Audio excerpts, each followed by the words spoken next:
Are we video? No. Are we on video too?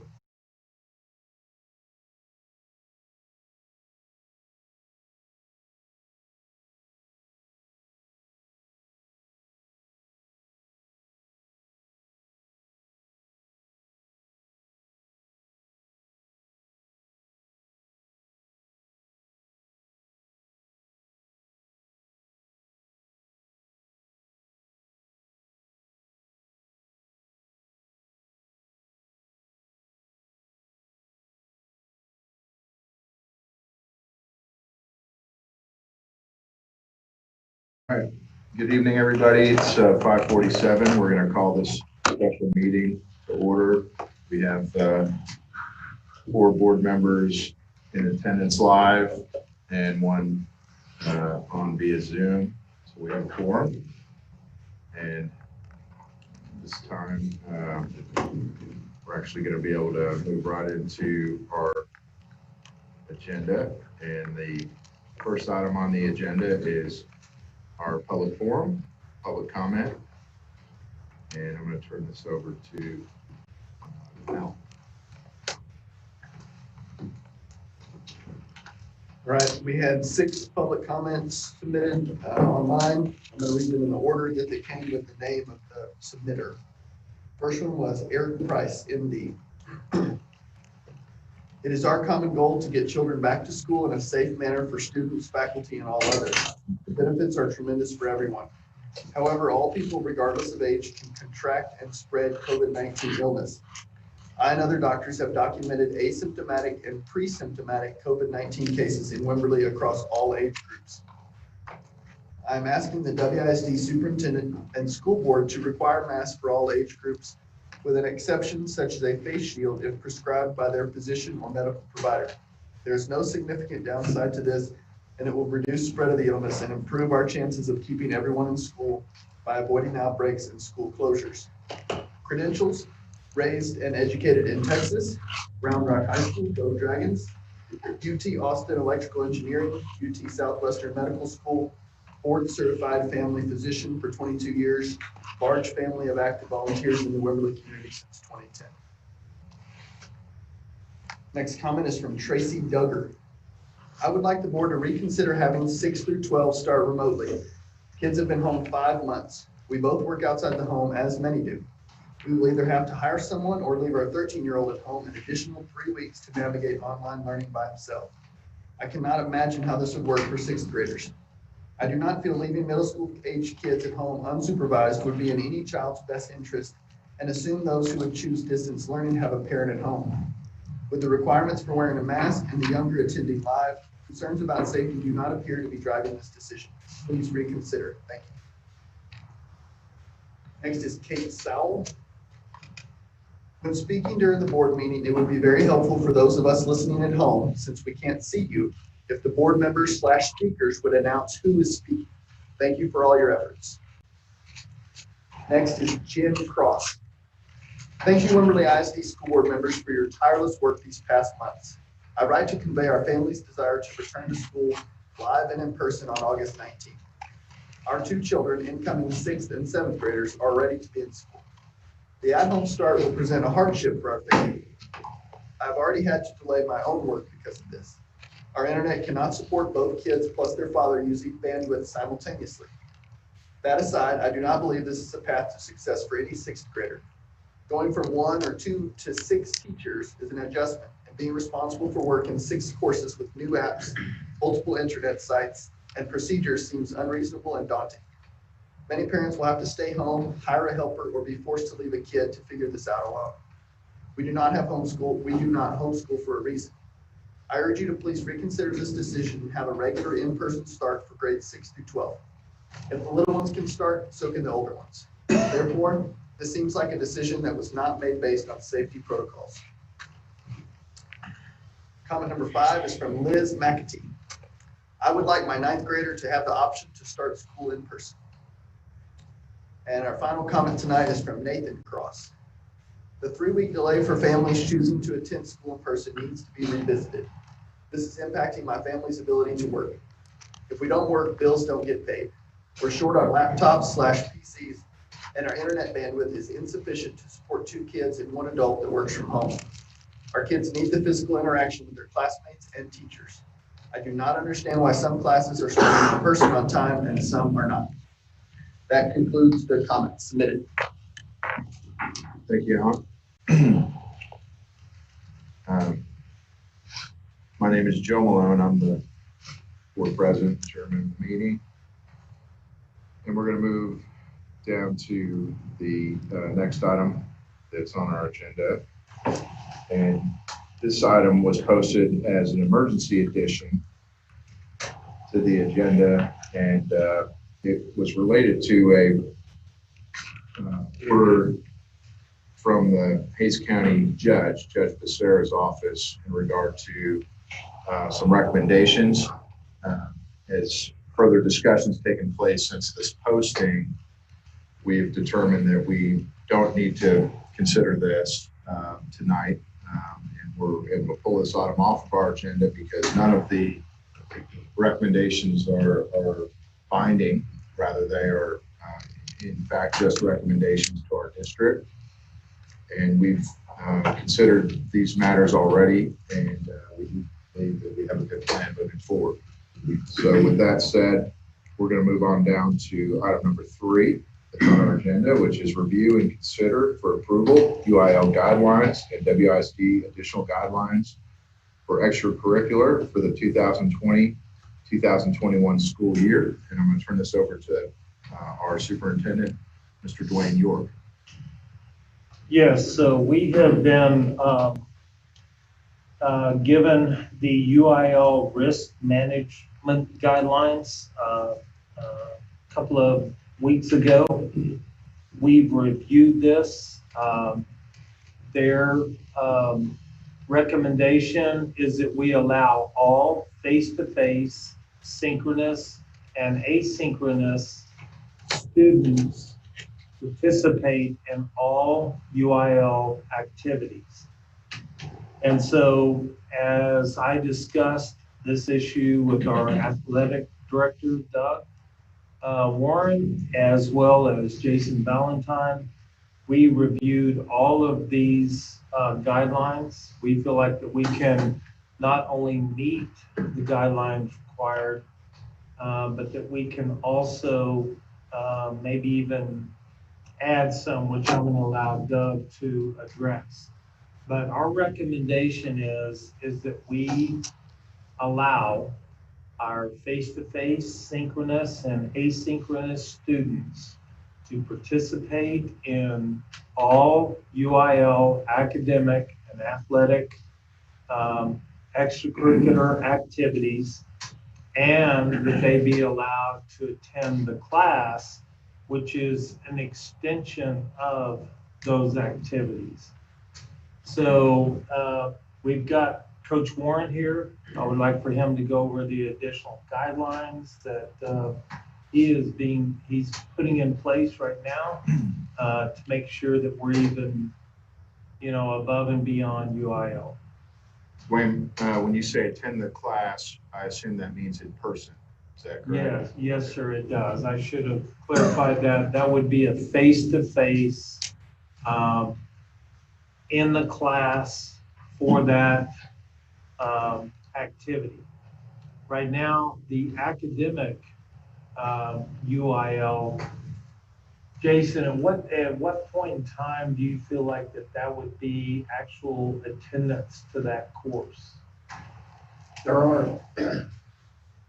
Jason Valentine, high school principal. There are 2 UIL classes in which speech, debate, or any other academic student that has room in their schedule can sign up for.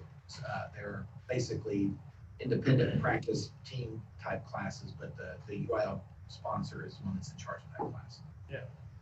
And so one thing that I forgot to mention is our career and tech classes, because with welding, with engineering, health science, and we had a meeting today regarding practicums, or yesterday I think we had that meeting regarding practicums.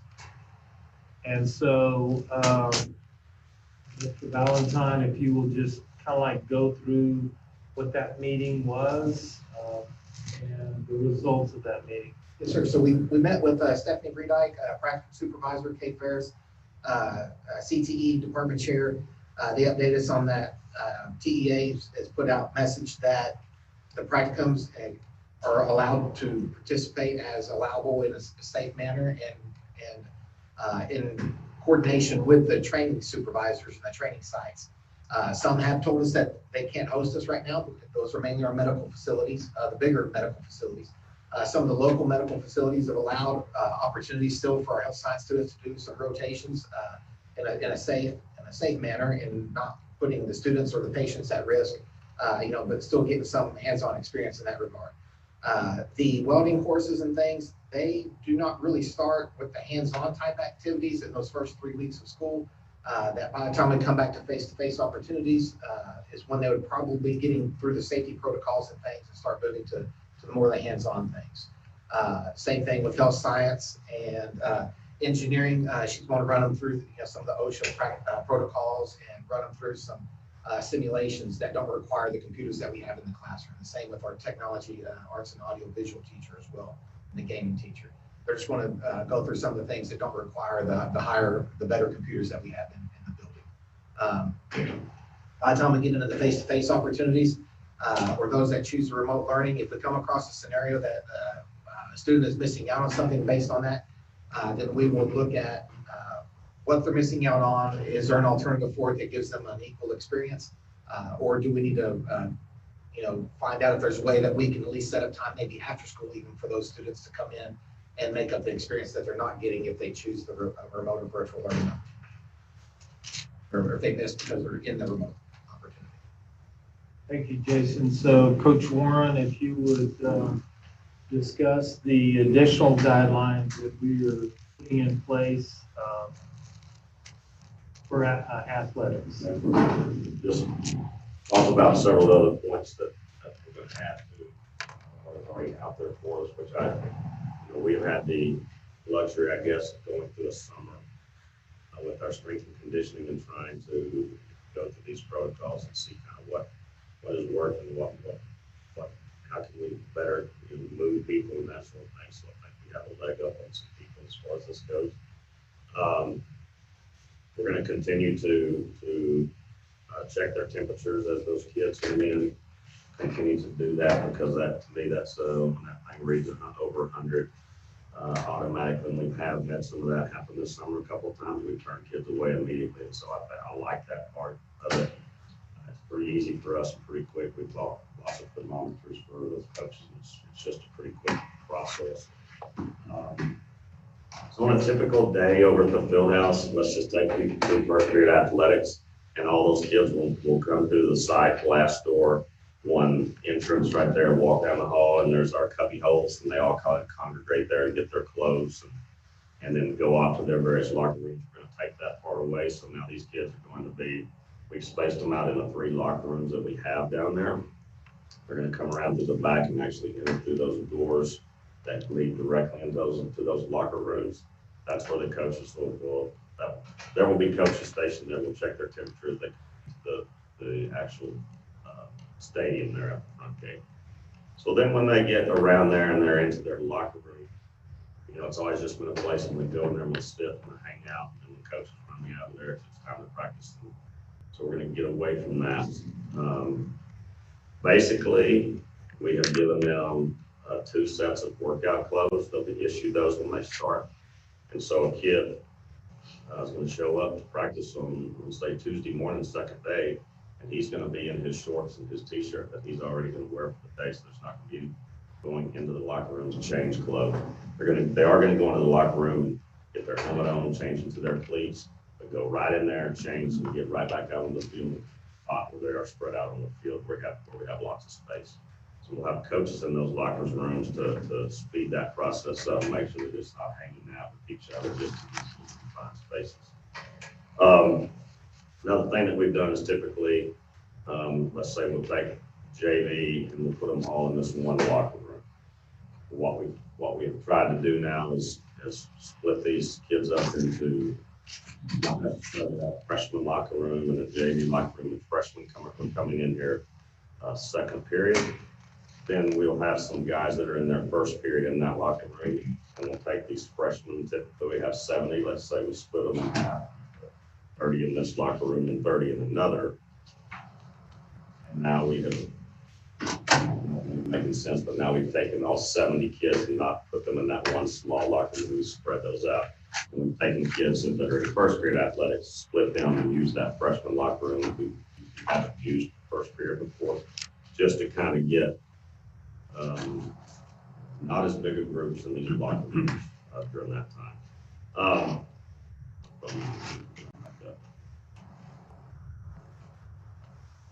We have ordered, these have not come in yet, but we have ordered face shields for every football player, 7th grade and up, so that not only covers the eye part, but it'll also extend down fully the face mask, so they'll have a full shield on there. They'll also have as soon as these come in too, they'll have the gator covering, face shield for that, because when they're not actively exercising, then they are supposed to have those masks in place. So, for us, the way we take that, if we're out on the field and you're going through drills, if you're not part of that drill, you're standing in the back, then you're either going to have your face shield on, your helmet always stays on, or you don't have a face shield for whatever reason, all right, and you're pulling that gator deal up over your face during that time. You have that. Once you enter a drill, then that can come off right there. We hope that but the face shields will cover everything, and all the kids will have those helmets on all the time. And so that will really take care of that on that part. We go into the weight room and just talking about, how do we approach the weight room? It's not a small room by any means, but how do we navigate through that? So we staggered some times and dates so we typically in years past we might lift all kids, freshmen on up, on Monday, Wednesday, Friday. So we split those up. Freshmen will lift on different days. The other group, that would be a bigger group, we will split that in half. Some of those kids will be out on the field. All the group is lifting, and then when we rotate, we clean everything, rotate those kids in, and have different groups. So we feel like we have some, those are some of the extra things we're doing. We feel like that we go back. They're hard goods, football-wise, that they have. We have on a daily basis, helmets, shoulder pads, girdles, knee pads, those things. Helmets and shoulder pads will be sanitized on a daily basis, so the spray that we have is when they go through, we can spray all that stuff down. Their girdles, their knee pads, their jersey will be washed on a daily basis by the coaching staff. Their soft goods, their shorts and their t-shirt, since they have 2 sets, then they can take those home. That right now, also before this is before school starts, we'll eliminate really the need for showers at that time. That can send those home. And when we start with kids, when we do start with school, then we'll have a different plan for that, as far as it will be staggered times using all of our available dressing rooms. We've talked about our dressing rooms at the high school. We're using our, let's say you're a basketball and a baseball kid. Maybe your dressing room is at the high school. You're going to lift and work out up there, showering there, and then you'd be off the second period, while football and soccer would be down here. Just splitting the kids into smaller groups. We don't have 150 kids down here going through that. So those are just some of the things that we have. I think we have a good plan in place. We do also realize that this is changing every day, and that if something is not working or we don't like it, then we can come to it. Let's find a different way. And I think we did a good job of that. That's this summer. We've had conversations with the rail about this. She's given us some great ideas. And really, we've had to sit down with all the coaches and just brainstorm and let's hear your ideas, and that's kind of how we came. Those are, in a nutshell, those are some of the extra things. Question? Will we be able to put some of this stuff up on the website and stuff? Because I know, I'm just gonna speak for me, but I'm getting volleyball parents and that kind of stuff wanting to know what is gonna be happening when they're there and that kind of thing. So I think it would help Sure. to alleviate, and I'm sorry, it's Tracy Maxwell. And it would help to alleviate some of those concerns and questions that, you know, we're getting, and we redirect them, but through conversations, I know those redirections don't ever get necessarily to the right people. Sure. We can sure do that. And we can, we can do it, Or on the sports app. yeah, we do it a little bit through there. We can do it on the deal. We can also do it individually too, if we need to. Because every group, like my football plan looks different than Coach Bartell's volleyball plan, and because they're all different situations. So we can sure do it that way too. We can break it down. And on that sports app y'all are using, each of the sports Yes, have their sub yes, group too. yes, So and we'll push it onto that too. that would probably be helpful. I think the most important thing, this is, I think the most important thing for us was to have this called meeting, so that we could get the board's blessing on our plans, to make our UIL activities available to all of our kids. And so I do want to remind you that UIL is suspended all volleyball and basketball tournaments. And so we're not faced with that challenge. And I think that that our coaches have done an excellent job with coming up with plans that are feasible, and we can continue to monitor. When are we gonna be able to put out publicly what our capacities are gonna be at our venues? Because So we've got right a now, lot of that. Eddie has gone to each gym, and we know what 50% capacity will be. I know that Doug and his staff has been to the football stadium. We know what that will be. And so after this meeting, we will publish that immediately. I mean, it could be published as soon as tomorrow because we've already done those calculations. I think graduation really helped us in trying to figure out what that would be. So those capacities will be published, and then Doug and I will probably need to sit down and talk about what does that look like. I mean, because our players, let's just take football, for example, our player parents, band, cheerleaders, I mean, they have parents. And so does that become tickets available for them first and then lotto the others, or do we just put them out there for first come, first serve? These are things that we're discussing. Well, and visitor tickets. That'll have to be sooner rather than later because volleyball Yes, is which fast is approaching. starting very quickly. And it'll be, it's gonna be tough because start looking at our gym and you say 50%, but when you go into the bleachers and you but still try to get your 6 feet, it's not really 50%. Probably Well, closer to and 30. the other part of it is those scrimmages that they have scheduled right now are using 2 courts in the main gym, so the bleachers can't be pulled out. Yes. And so. We've talked about where our scrimmages, possibly no parents contests to live streaming contests so that people they're not able to get in there, at least they can watch those Right. Contests, which I think is a great idea. We have,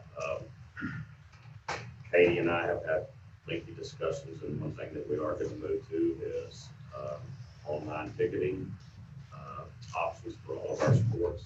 That's down on that. They give us options as for, like Ms. York was saying, our parents and stuff. They give us options as to say we have 200 parents or 200 tickets that we need to set aside for parents of participants, then we can present them with a code, and we can give them a window. You have to purchase your tickets between this time, at that time, and it opens up to the general public. So it also does that for your visitors. And so we can say, okay, on the visitor side, there's roughly 500 seats that we can sell over there. Here's a code for your visiting team. On Tuesday afternoon at 5 o'clock, whatever's not sold, it goes back to being sold to our public. Knowing that if you buy a ticket on the visitor side, you have to sell it on the visitor side. And we'll be able to, as they scan in, then they'll be able to see that. Hey, you have to sit over here on the side of the record. So those are some of the options that we are moving to. We're just finalizing some of those plans, looking at several different companies. But they really like this one, and I like some of the options that they give us that kind of fit within our plan scope. But the difficult thing is we know that we're going to turn away some people. And that's tough, especially I think now people are going to clamor to go to a volleyball game and watch our girls, and they're going to clamor to go to a football game and watch just our kids, no matter what they're doing. And we'll have to turn people away, and they're going to be happy with that and understand that. But I'd also hope they would understand what we're presented with, and we'll try to do our best, to accommodate everybody. Thank This is you, Rob Coach. Kimball. I was just asking in brief if Doug or Dwayne could remind the board and those listening online.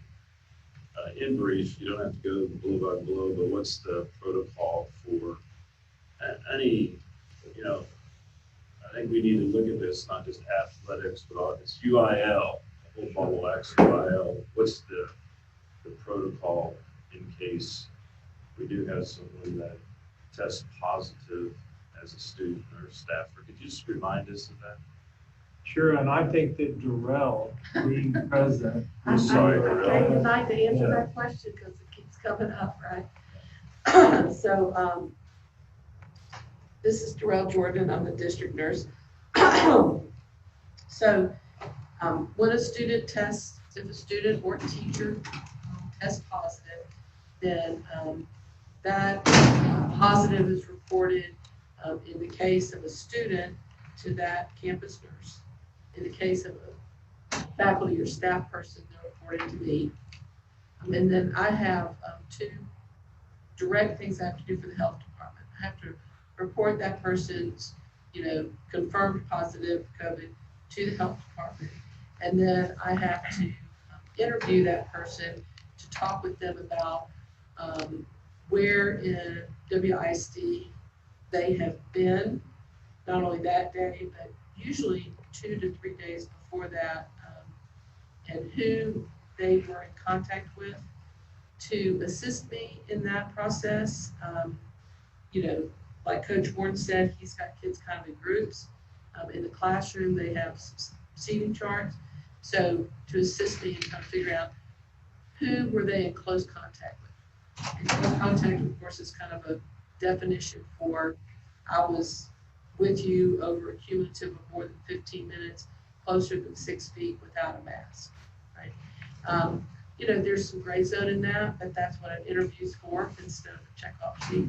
So then I would anonymously notify those contacts and say, you come in close contact with someone with a positive COVID, and then refer them to the public health department, give them the instructions on, here's what we expect a positive to do or a contact to do. Go home, do these things, come back at this time once you meet these standards. And I would keep that data. It's gonna report up on a spreadsheet data list. And then I keep that data, track that person.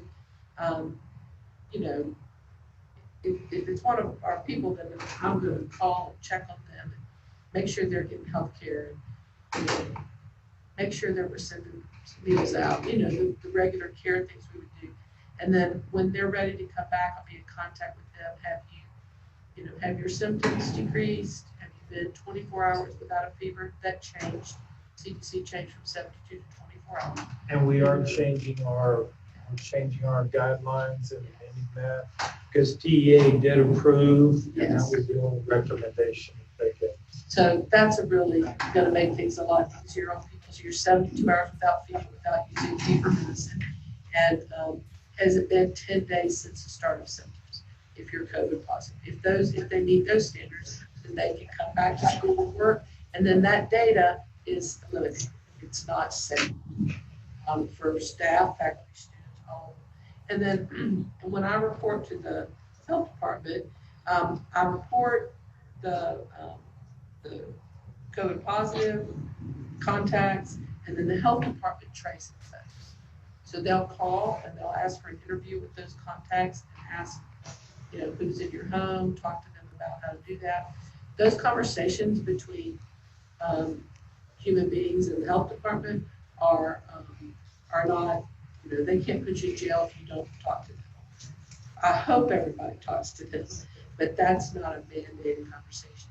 What is mandated is that I turn that information into the health department so they can start to do that tracing. Thank you. Contacts have to stay, if you're COVID positive, you can come back in 10 days. If you're just a contact, you have to stay home 14 days, but that's because what they believe is that you can come up with symptoms anytime in that period, and so that's a little longer at home stay.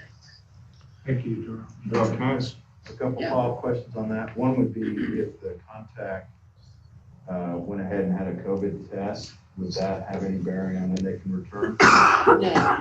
No. The idea behind the contact being exposed to infectious disease is that there's a certain incubation period.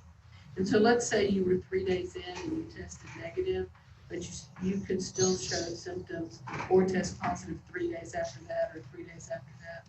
So, like so much with COVID-19, we don't know, but what they believe to be true is that you could actually test negative for quite some time and still come up positive late in that incubation period and be at risk for others. So 14 days is the minimum. There are some exceptions to that for people who have really serious immune problems. They could actually have to stay home longer, but those are rare exceptions.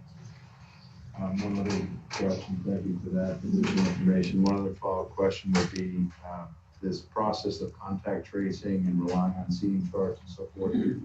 It's like I think you said, it's not a hard and fast rule that just because somebody happened to be sitting next to a person, that they would be considered a close contact if in fact there was distancing and masks and things of that. You and I are in the same room, but we are not having close contact. Okay. But if I scooch down there next to him and we sit and eat our dinner together and gossip about Mr. Campbell here, then that's close contact.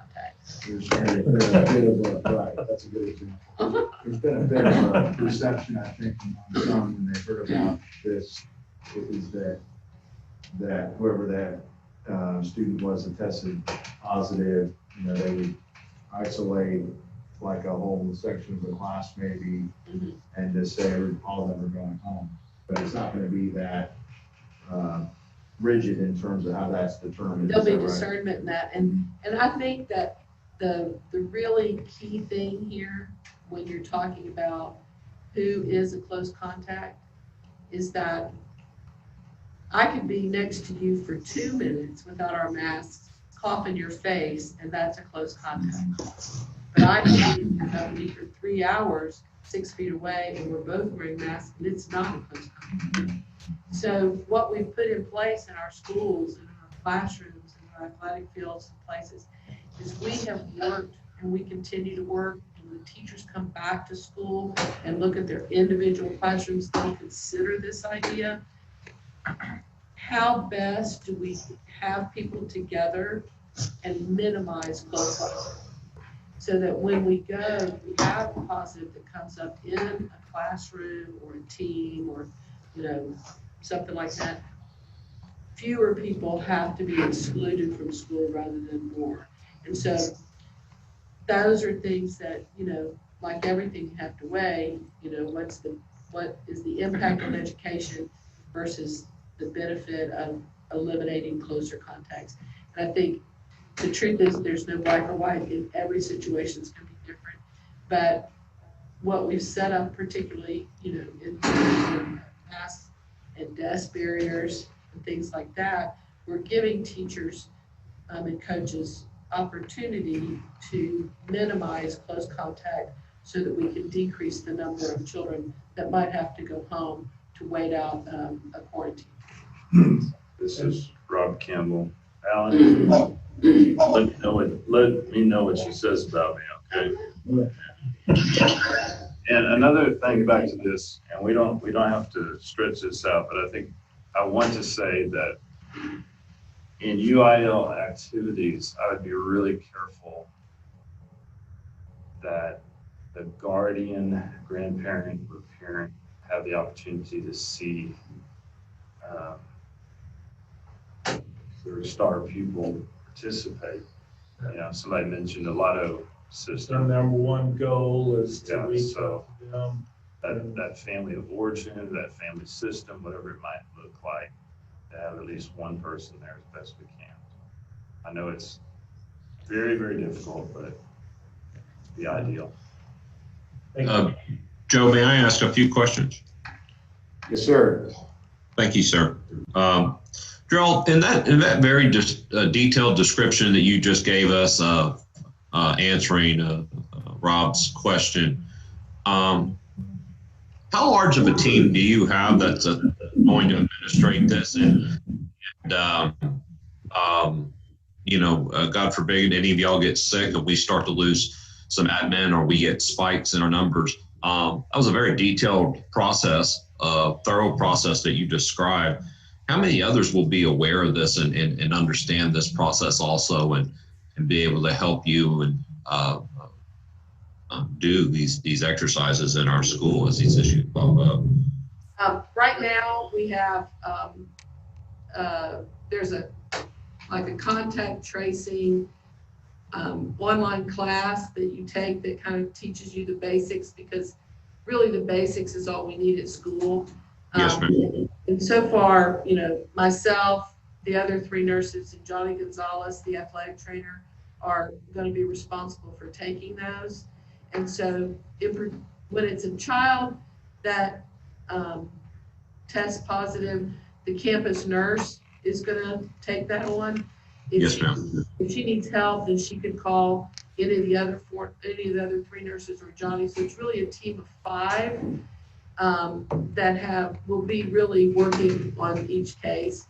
And then, Okay. and so we're really, there's also 3 nurses that I've recruited. I don't usually have nurses on my sub list. Mm-hmm. 3 nurses that I recruited for subs that I hope are going to turn up. And if they turn up onto that sub list, then we'll ask that they take the training as well, so that if we have a sub in the nurse's office, she's prepared to do what she needs to do. That's a great idea. Thank you for that answer. Coach or Dwayne, could you maybe give the school board an idea as we look at these UIL guidelines and approval? And I appreciate the presentation and thank our districts for the most part on the best track that we have to move forward. Give us some sort of idea. I'm frankly less concerned about our own district and more concerned about others potentially, and give me an idea, the board an idea, the public an idea of kind of how that correspondence will go amongst other teams, other schools that we're playing. Just a hypothetical, we're playing Blanco and you start your game plans for all your sports. I'm thinking football in particular, on Monday, and you move into Friday. Have you and your colleagues talked at all about how you will communicate?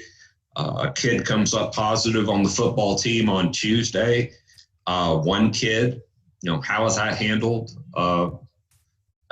Is there a point of no return? Everybody talks Friday morning before the big Friday night game, kind of a point of no return. I mean, I really have no sense of it. And again, I have more of a concern of people outside of our community than I do inside. Can you give us some sort of sense of how that will be communicated and kind of the logistics of that? Sure. So, you look at our season and it's broken down into 10 games, 5 of those being non-district games, 5 of those being our district games. Yes, sir. Every school district is different in their protocols, just like Darrell explained ours. I know right now Austin ISD, if one kid in an athletic program on a football team there gets test positive, they're shut down for 2 weeks, everybody in that group. That's their policy as of right now. So if it's one of our pre-district games, then basically, we go into it looking at the safety of our kids, and we decide, hey, that's not a safe environment for us to go to, then we'll just back out of that, and that's just it. We just won't play that game that week, and we move on to the next one. But excuse me for interrupting. So I would assume in that situation you just described, the coaches are having conversations with the other school, understanding what their current events are and what's going on, Yes, in sir. order for you to be able to gauge that liability, right, sir? Yes, sir, that's right. I'm in constant conversations with the other athletic directors in our area and these guys that we're playing. Yes, sir. Good. Their policies and seeing how best we can do things. Our district is a little bit different because those games now determine your playoff seedings and representatives. And so those are the ones that you really need to get in. The guidance that the UIL gave us was that you need to be very flexible in your scheduling. So you're seeing some different things from teams as far as scheduling looks like. The problem that posed for us is that as of before Ken Tyson's ruling, there were 4 out of the 6 teams in our district that weren't going to be able to start practicing until September the 7th. And so us and Navarro are going to be able to practice starting August 3rd. And so by the time they get to play their first game, we've played 5 games. So their first district game, the first district game is their first ball game. And so we worked around to create a solution. What we have done is everybody had an open week in there, October 2nd, so we bumped the district schedule up a week. We split us into zones, so there's 2 zones of 3 teams. Really, it's those 2 teams that you play that determines your place in your zone. And then there's a championship week that determines the district champion and the other seeds. And then after that, there would be 2 weeks left over. And what that has done for us, those 2 weeks that are left over, has given us room. So if one of these Austin schools, comes up and says, hey, we can't play, we just push those games until we can. And the UIL also lets you play on a 5-day window. So if one team gets shut down, then we will automatically revert to this 5-game window. So you could possibly see us playing varsity football games on a Tuesday night, Saturday, coming back on a Wednesday. That is a very, very real possibility on that. I think the reality is it's going to be very fluid, and that's a big job, not only within our own district, but to have that level of communication and openness and transparency from all the other districts and your counterparts, from everything from a girls volleyball team to a varsity football. That's a lot of moving parts and a lot to keep up with, and it's encouraging to hear that y'all have been having those discussions and plan to have that level of communication, because it'll be vital. So, thank you. So I do want to add something, Will. Given Attorney General Paxton's letter,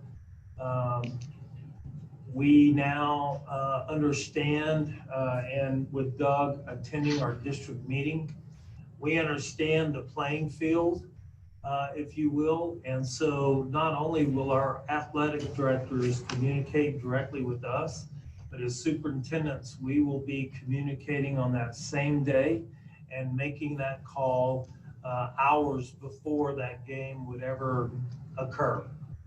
And so I want you to know that there's that second level that we will be determining whether or not it's safe to play or to reschedule. Thank you, Dwayne. That's good information to know. That goes for all sports.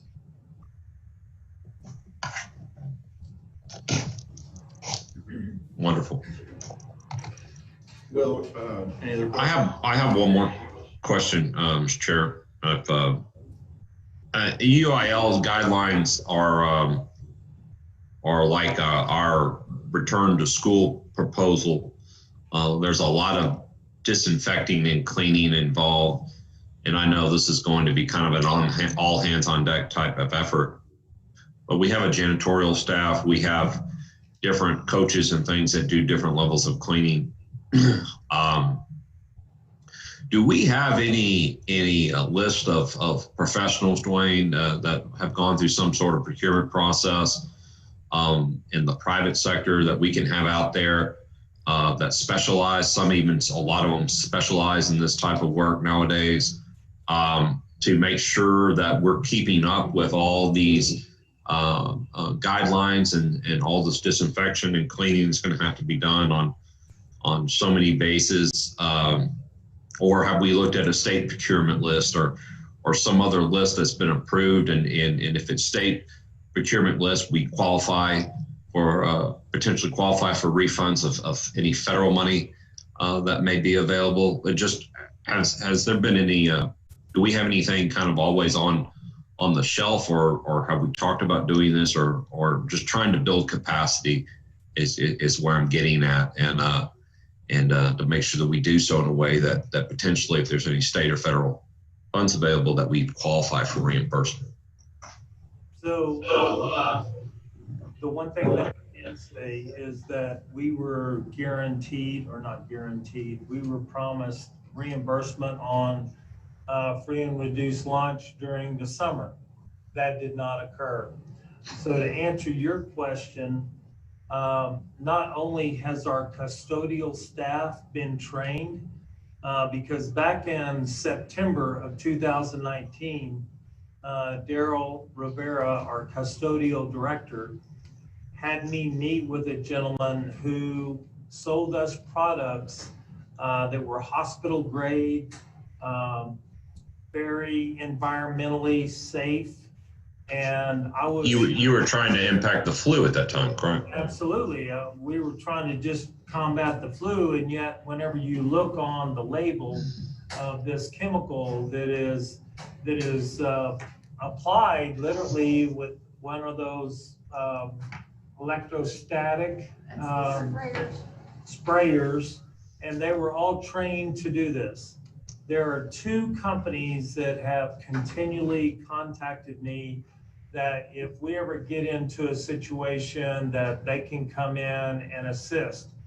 Daryl and I have had many conversations that we have many employees that would love to work additional hours and be willing to be trained, because I've let the community know that not only in athletics, but just take a campus, for example, and let's just use the junior high school.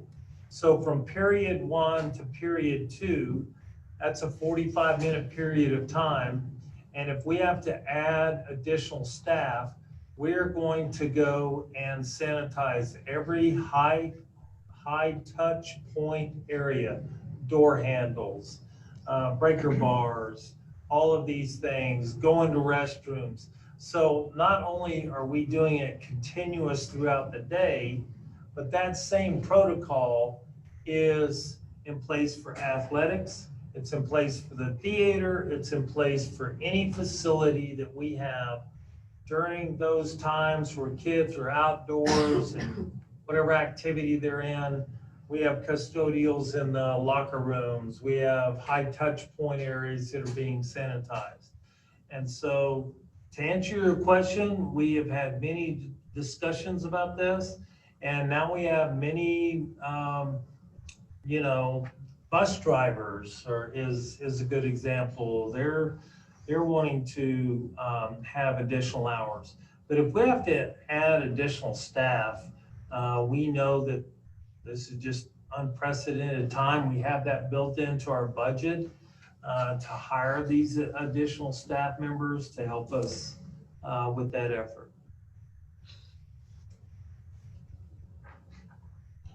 Thank you, Dwayne. Thank you, Mr. Chair. That's all I have. Well, I'm gonna ask if we have a motion. I would move that we approve for use for Wimberley School District, the UIL guidelines and additional guidelines as presented to us this evening. Second, Ken Stridge. Okay, we have a motion from Tracy Maxwell and a second from Ken Strange. Further discussion? Hearing none, all in favor, raise your right hand. Okay, that's unanimous. Thank you. I'm looking at the agenda, and we do have a item on here that's next, which would be discussion regarding various budget scenarios. Moises, before we start that, I just wanted to kind of get an idea as to how long the presentation would be, because what I'm considering is that we break into closed session because we've got our attorney needing to discuss with us a few things, and he's kind of on hold. We're paying him, so we want to try to get to that, you know, sooner than later. I can go pretty quick and straightforward. It's gonna be pretty quick. Yeah, it should be. Yeah, we told him between 6:30 and 7, so we're on track, you know. And if it's gonna go longer, that's fine. We'll just take a break and go back to it and suspend that and go from there. So Our number one goal is not to have you approve a budget or anything else. We have 4 or 5 different scenarios that we want to just get your guidance. What could we move forward? Is this the best option or scenario to move forward with it? So I think it'll go fairly quick. You'll see the PowerPoint up here. And so Moises, if you'll go to the next slide. These are our assumptions. So we have 5 different scenarios. Well, we really only have 3 scenarios, but we have 2 other things that we want to show you. And we can do this pretty quick because it's graphic. These are all of our budget assumptions. We came in a little less with our Hayes CAD. And what about Comel? Was it a little higher than we anticipated? It's a little less, but overall we had a decrease of 7% from what was estimated, certified, compared to what was released on the preliminary value. On preliminary. Yes, but there was a 9.5 increase from this value compared to what was certified last at this time. So that's the 1.9. This is Moises, Chief Finance Officer. And so we are looking at a estimated certified value of 1.9 billion, which is an increase of 9.5. And of that, of case value, 20% is under protest. So I decreased that from the value that we're using to estimate our tax revenue. The projected state value, I based it on what TEA did last year, or the state did last year. Last year, they increased it based on what the experience was here locally. So last year, increase was 10.5, and the state ended up increasing their value by 10.5 too. So I increased ours by 9.5 to estimate our state funding and calculated to 2.4 billion. We are using a tax collection rate of 96.5. Notice that we increased that by half a percent there. We feel that that's still reasonable. We can, that's doable. And so Conservative. still, and that increase in itself generated a total of 117,000 additional revenue, just that half percent increase in the collection rate. The proposed M&O tax rate, we are currently estimating it at 95 cents. Right before the meeting, we received notice from TEA that they already certified the maximum compressed rate. So the next slide will show what they certified. But based on that, if you can go to the previous slide, based on that MCR rate, our M&O tax rate is calculated at 0.95 cents. Our INS remains at 27 cents, and we are using an estimated enrollment of 2,517 based on actual student counts registered. From the 1920 school year. Right. And so the refined ADA, based on 95% attendance, calculates to 2398. So you can see right there. On the next slide, this slide, those figures are too small. Okay, so that slide right there shows the 87.3 that TEA certified, and I was off by a cent, so I missed it by a penny. If we add what we currently have in tier 1 already, the 0.8 cents on top of that, we come up with a total M&O tax rate of 95 cents. This is a decrease of 5 cents from last year M&O tax rate. So our taxpayers are gonna see a decrease in their taxes by 5 cents. Okay, that's our proposed M&O tax rate. The INS will remain the same for a total tax rate of $1.22. So this is scenario 1 that assumes teacher step increase only. In other words, it's not a raise, it's just an adjustment to the midpoint. Okay. And so this slide is very difficult to read. I'm glad that you guys do have the printout Yes. though, correct? Yes, sir.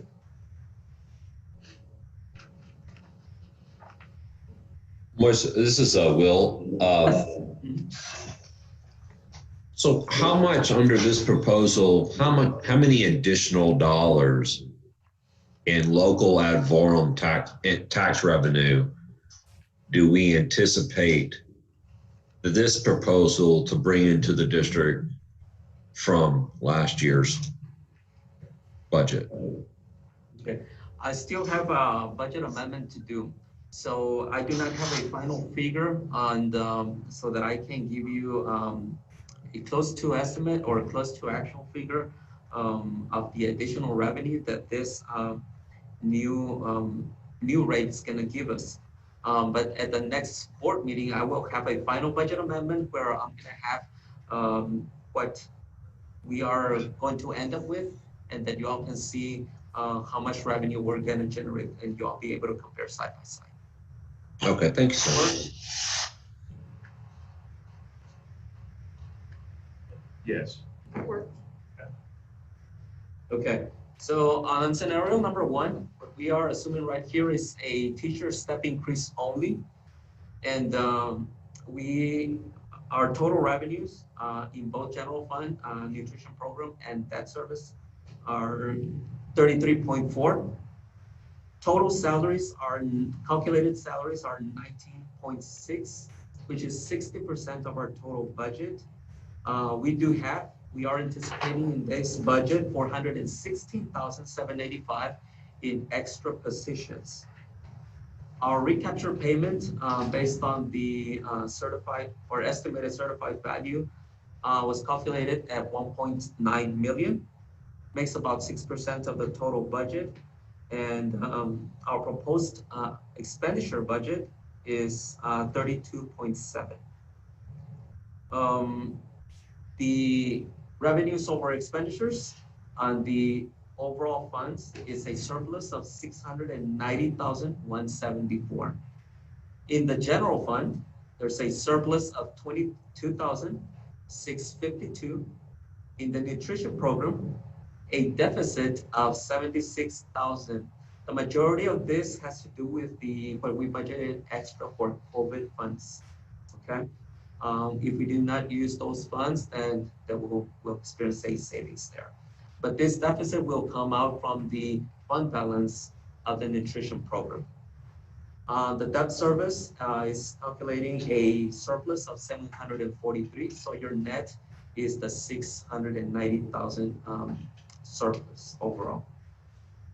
I added an additional line way in the bottom to compare the extra positions versus the revenues and expenditures.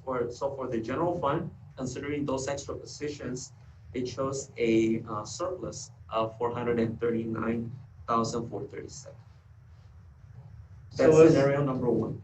Meaning that if you kept the extra positions just shy of 417K, you'd be in the black, 439. Almost that many. Yes.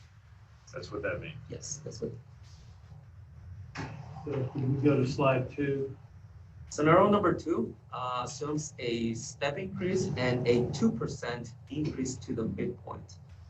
And on this one, you see on the revenues and expenditures on the general fund, it increases from a surplus to a deficit of 329,000.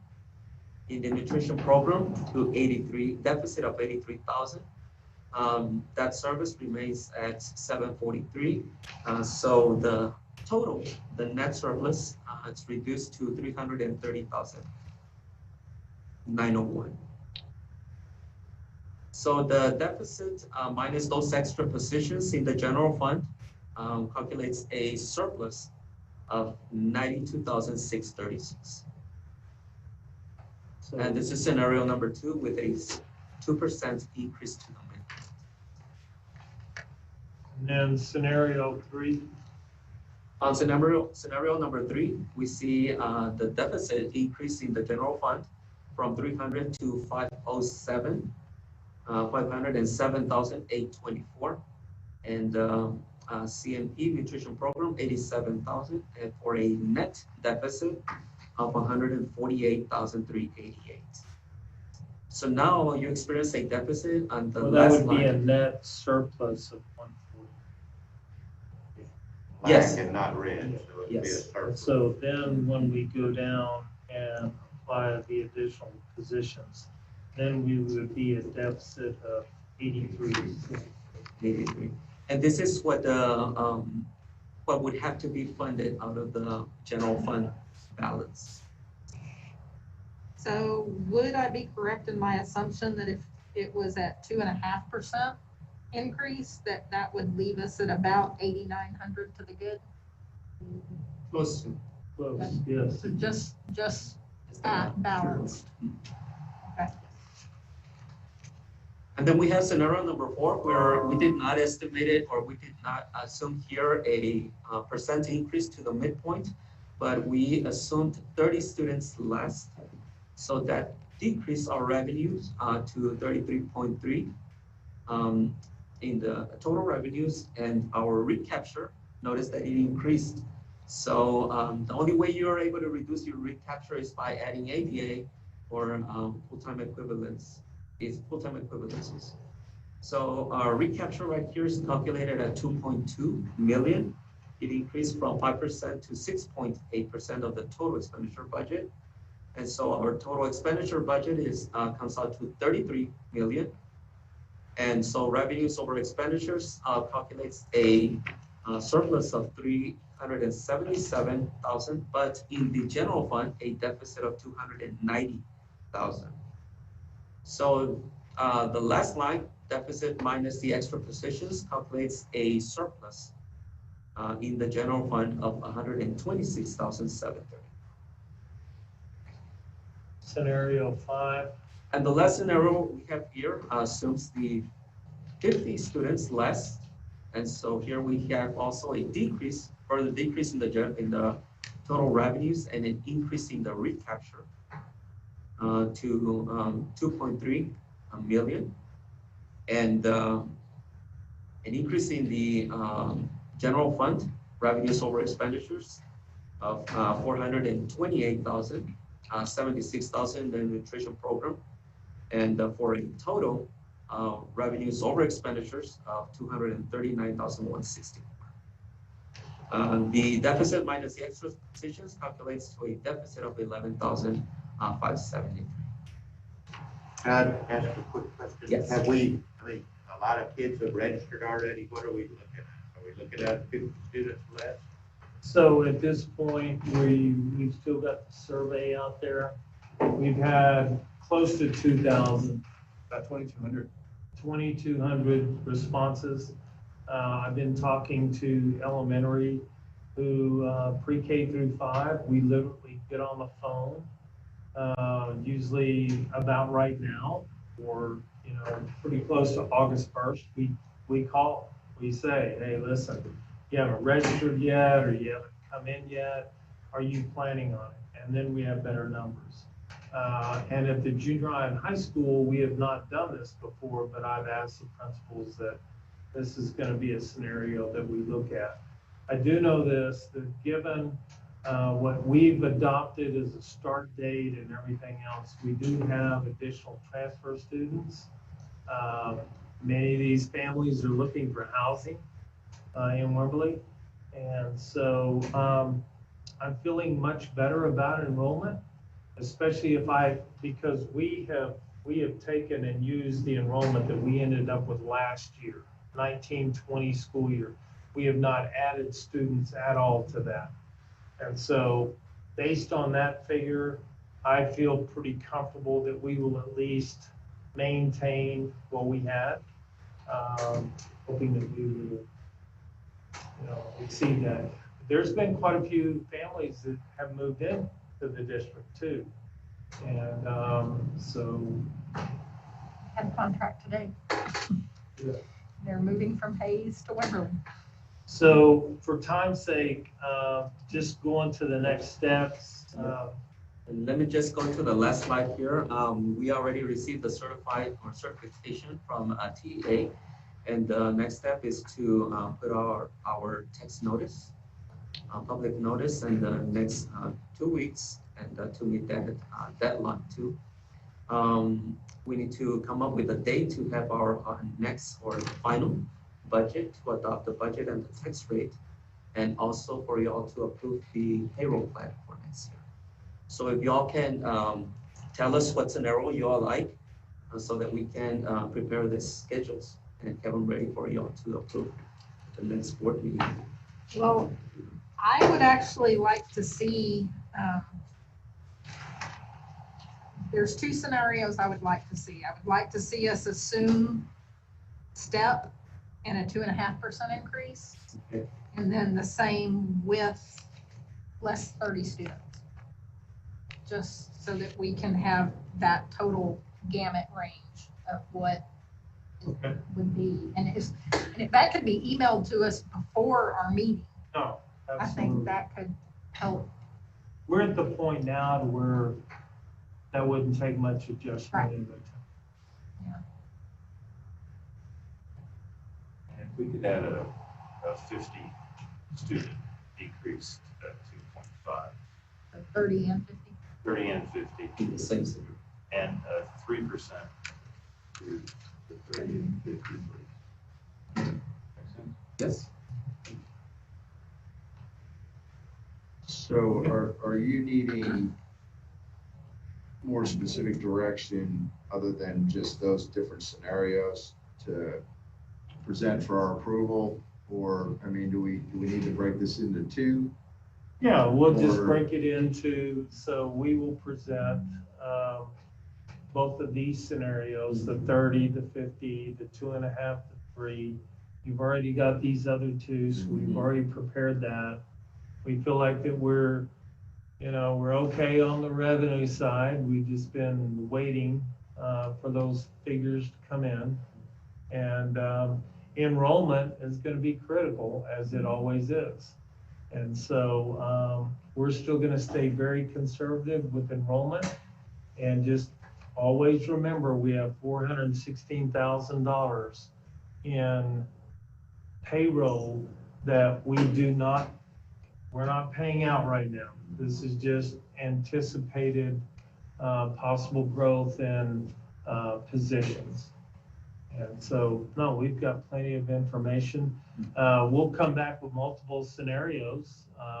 We were hoping to narrow it down to a couple, but hey, these are weird times, so we get that.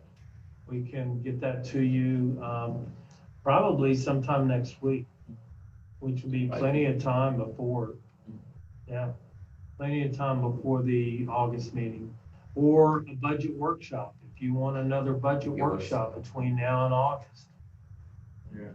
That's August the 19th, I believe, no, August, when is our next board meeting? August the, I mean, as long as you folks are comfortable 17th. presenting scenarios with us adopting one maybe at that meeting, I don't know that we'll need another workshop. We could probably have enough discussion. If we can get those scenarios sent to us prior to be able to present questions ahead of time.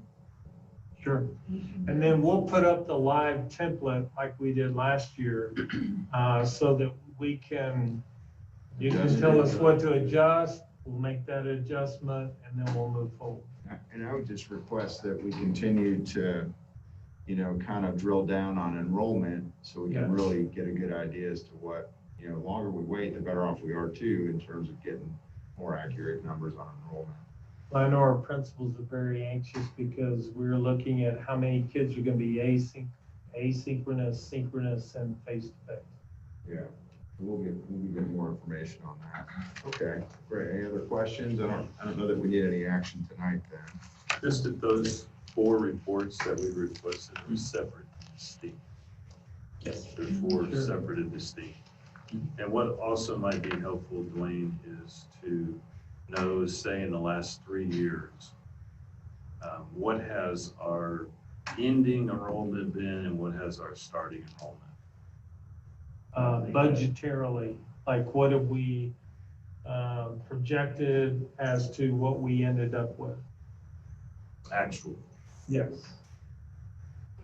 Okay.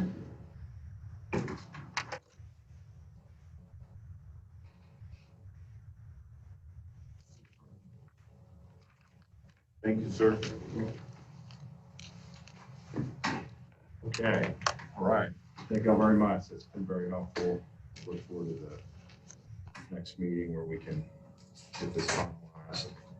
At this point, we're gonna go ahead and move into closed session.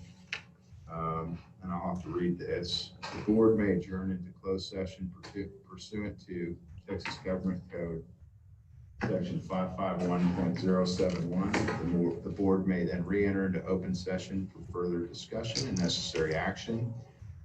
Our discussions may include security devices or security audits, personnel matters,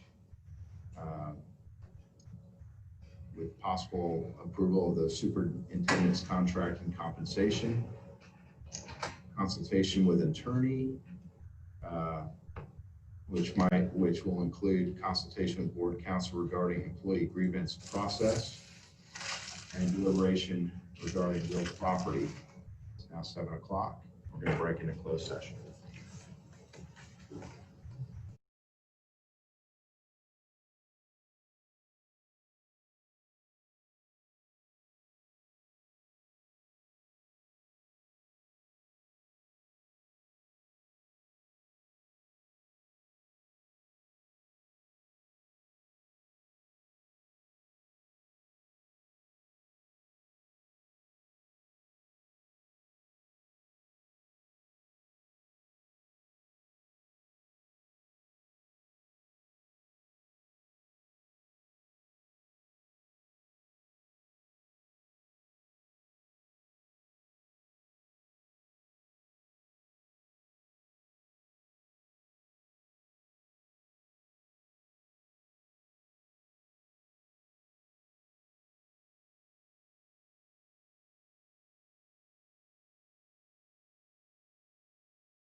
Okay. Coming out of closed session to open session, 8:40 PM. It's Joe Malone. Do we have any motions? Yes, Tracy Maxwell, I would like to make a motion that we authorize the superintendent and legal counsel to move forward as discussed in the executive session per the grievance matter. Second. Motion and second. Any discussion? Hearing none, all in favor, raise your right hand. That's unanimous. Any other motions? I would move that we accept the reassignment of Darren White. Second. Motion and second. Any discussion?